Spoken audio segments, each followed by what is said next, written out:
Assalamualaikum warahmatullahi wabarakatuh. Selamat datang di pertemuan 1 Praktikum Laboratorium Teknik Informatika. Perkenalkan, nama saya Fadilah Akbar dari kelas 3KA24. Boleh dipanggil Kak Akbar atau Kak Fadilah, itu terserah kalian. Nah, pada Daspro 2 ini kita akan membicarakan mengenai dua bahasa, yaitu Pascal dan VB. Namun, pada pertemuan kali ini kita akan membicarakan Pascal terlebih dahulu, input-outputnya, tipe datanya, dan contoh programnya. Nah, yang pertama ada sejarah Pascal. Sejarah Pascal, bahasa Pascal adalah bahasa pemrograman tingkat tinggi yang berorientasi pada segala tujuan. Dirancang oleh Profesor Niklaus Wirth dari Technical University di Zurich, Switzerland. Nama Pascal sendiri diambil sebagai penghargaan terhadap Blaise Pascal, ahli matematik dan filosofi terkenal abad 17 dari Prancis. Jadi, nama Pascal tersebut bukan merupakan nama dari perancang program Pascal.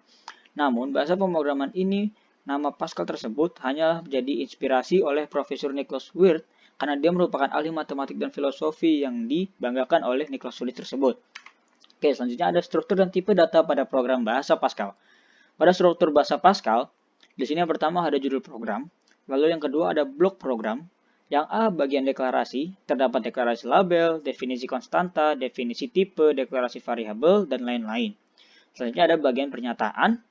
Nah, di sebelah kanan adalah salah satu tipe-tipe data pada program yang ada di bahasa Pascal.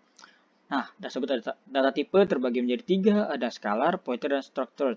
Nah, di scalar pun ada dibagi dua lagi, menjadi standar dan user defined. Pada standar itu terdapat integer, real, karakter, dan boolean. Sedangkan pada user defined terdapat enumerated dan subrange. Structured terbagi menjadi 4, ada array, record, file, dan set. Namun pada pointer tidak terbagi lagi. Oke, selanjutnya ada tipe data pada Pascal. Tipe data standar pada Pascal yang pertama ada integer. Nah, tipe data integer adalah tipe data yang terdiri dari angka bulat, tidak mengandung nilai pecahan atau nilai desimal. Nah, nilai ini bisa dibentuk angka positif maupun negatif. Contohnya, angka 3, angka 9, angka 10, angka 99, angka 1000, angka minus 9, angka minus 2. Nah, sebelahnya adalah foto dari salah satu contoh bagaimana cara mendeklarasikan variabel integer. Berikut ada variabel var a.2 integer. Maksudnya apa? Bahwa variabel a memiliki tipe data integer. Jadi variabel a memiliki tipe data integer. Nah, selanjutnya nomor 2 itu ada tipe data real. Tipe data real adalah tipe data angka yang mengandung nilai pecahan baik positif maupun negatif seperti 3,14, 3,9, min 2,9, min 7,8, dan lain-lain. Sama seperti integer, dia hanya berbeda di akhiran, yaitu dia berganti menjadi real. Yang ketiga ada char. Itu tipe data char adalah tipe data yang menampung karakter. Karakter ini hanya boleh terdiri dari satu digit. Seperti A besar, X, tanda pagar, tanda silang, dan lain-lain. Sama seperti yang lainnya, dia hanya berganti menjadi char di akhirannya. Selanjutnya ada keempat, yaitu boolean. Tipe data boolean adalah tipe data yang hanya bisa diisi dengan satu di antara dua nilai, true or false, benar atau salah. Jadi tipe data boolean hanya berisi satu di antara true ataupun false. Nah, tipe data boolean ini biasanya digunakan untuk percabangan kode program seperti struktur if atau perulangan. Selanjutnya ada tipe data bentukan. Yang pertama ada enumerated.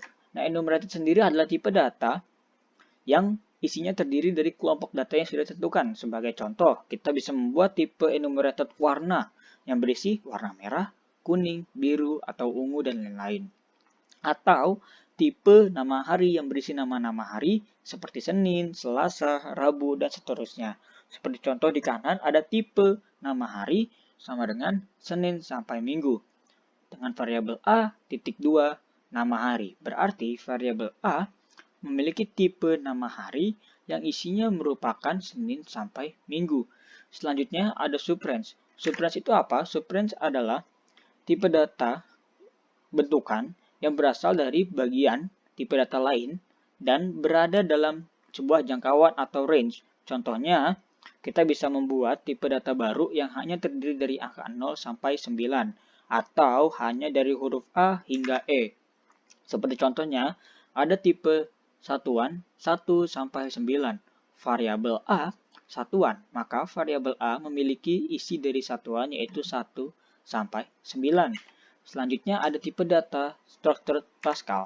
Tipe data structured Pascal, yang pertama ada array.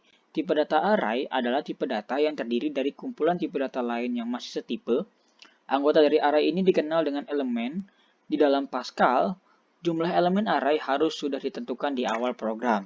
Jadi, pada tipe data awal 1, yaitu tipe data array, cara pendeklarasinya adalah var, variabelnya, yaitu variabelnya di sini adalah nilai, titik 2 array, dengan range-nya, yaitu jaraknya, array-nya hanya berisi 0 sampai 9, berarti 10 data of integer, berarti variabel nilai merupakan array yang bertipe data integer.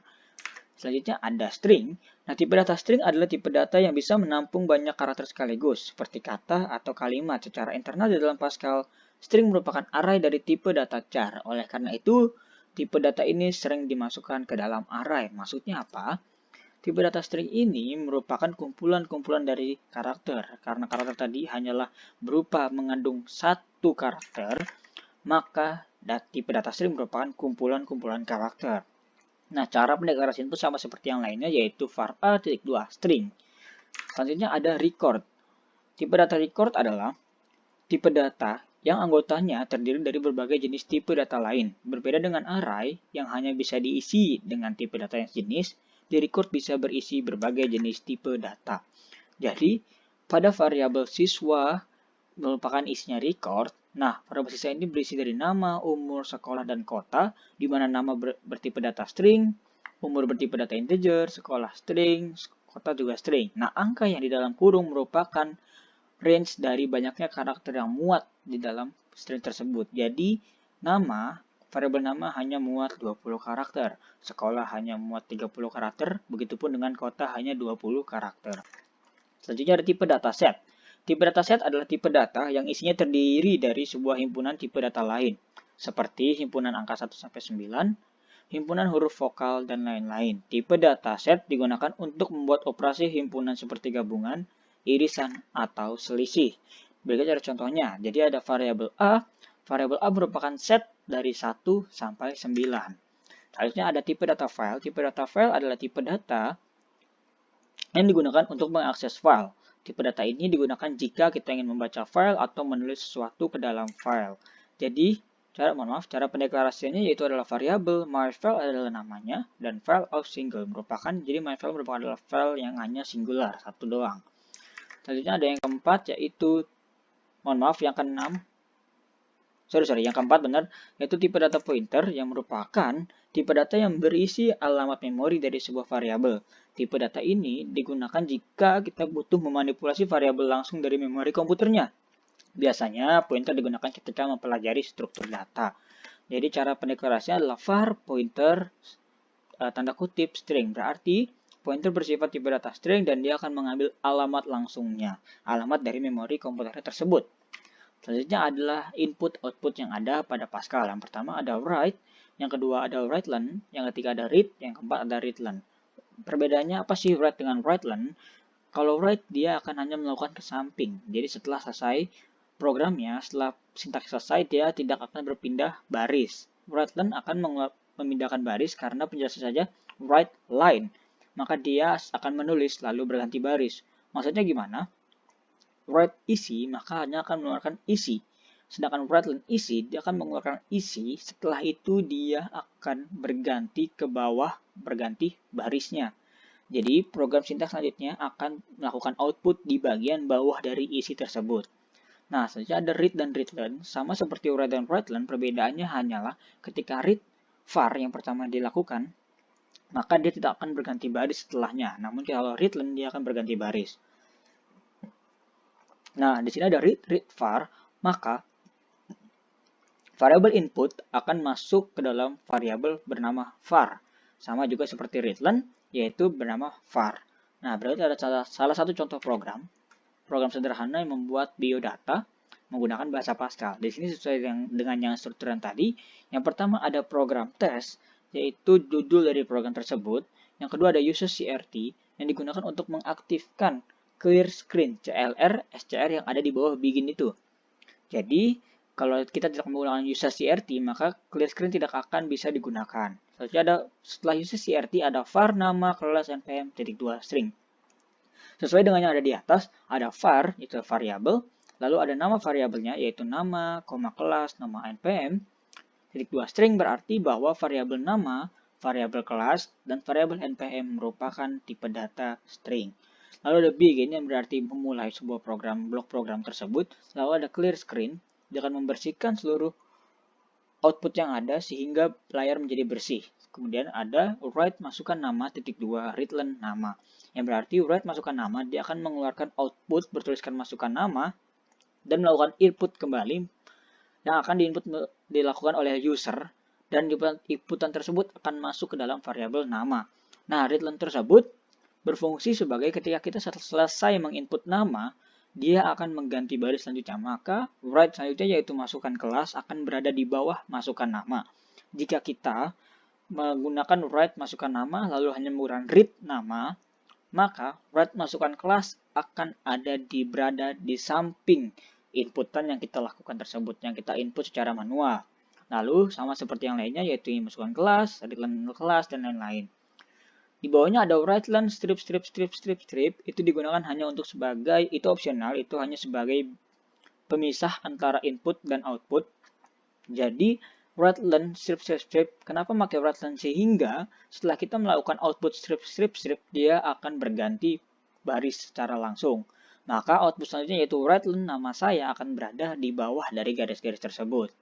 Lalu ada writeline nama saya spasi koma nama. Fungsinya adalah dia akan melakukan output bertuliskan nama saya, spasi, variabel, isi dari variabel nama. Misalkan tadi di inputan kita mengisi nama Fadilah, maka nama saya spasi Fadilah. Karena isi dari variabel nama adalah Fadilah. Selanjutnya ada writeline kelas saya sama seperti sama seperti nama dan sama seperti npm juga. Selanjutnya ada readline. Readline sendiri digunakan untuk menahan. Readline yang di bawah tanpa nama variabel digunakan untuk menahan program agar setelah program selesai kita melakukan input tidak langsung keluar. Jadi kita bisa ditahan terlebih dahulu dengan menggunakan readline sehingga kita tahu hasil dari apa yang kita buat. Oke, sekian penjelasan dari saya. Kurang lebihnya mohon maaf. Wassalamualaikum warahmatullahi wabarakatuh.